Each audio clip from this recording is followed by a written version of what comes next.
শুধুমাত্র ঠিকাদার পোষানোর জন্য আর কিছু এদিক ওদিক করানোর জন্য আর যেন ভবিষ্যতে কোনো প্রকল্প তৈরি করা না হয়। এখানে রিয়েল ক্ষতিগ্রস্তরা যেন উপকৃত হয়।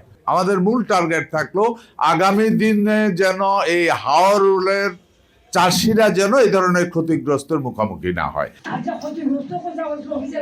সম্পূর্ণ মিথ্যা হয়েছে। আমার দিদি মহোদয়ের কথা শুনে আমি ওনার যে পার্সেন্টেজ দিয়েছেন উনি যে 80 ধান মানে কাটা হয়েছে, এটা আমি সবিনয়ে এটার বিরুদ্ধে লড়ছি। কারণ এত পার্সেন্টেজ কি ধান কিন্তু সুনামগঞ্জে কাটা হয় না। কি পরিমাণ কৃষকরা ক্ষতিগ্রস্ত হয়েছে এটার তালিকা দেওয়ার জন্য বলা হয়েছে।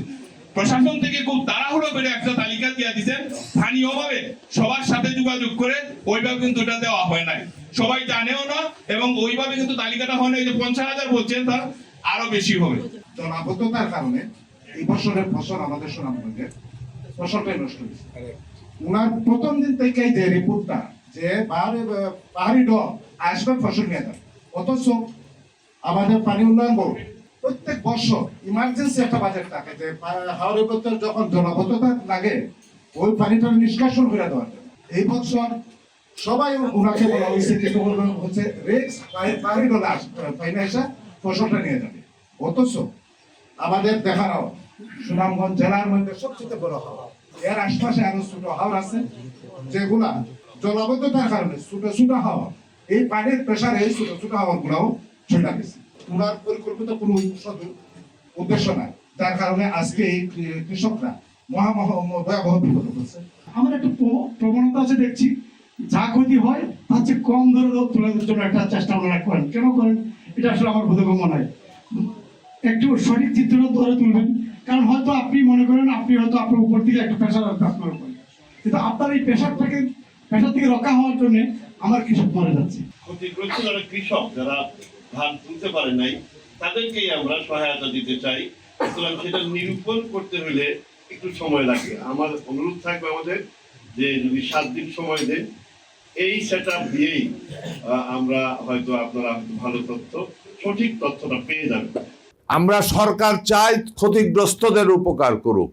আপনাদের সবার কাছে, জনপ্রতিনিধি থেকে শুরু করে সরকারি কর্মকর্তা পর্যন্ত সবার কাছে আমার একটাই অনুরোধ থাকবে, রিয়েল ক্ষতিগ্রস্তরা যেন উপকৃত হয়।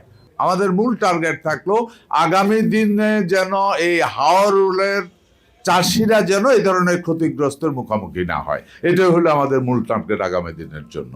নির্ভুল তালিকাটা সবচেয়ে আমাদের জন্য জরুরি।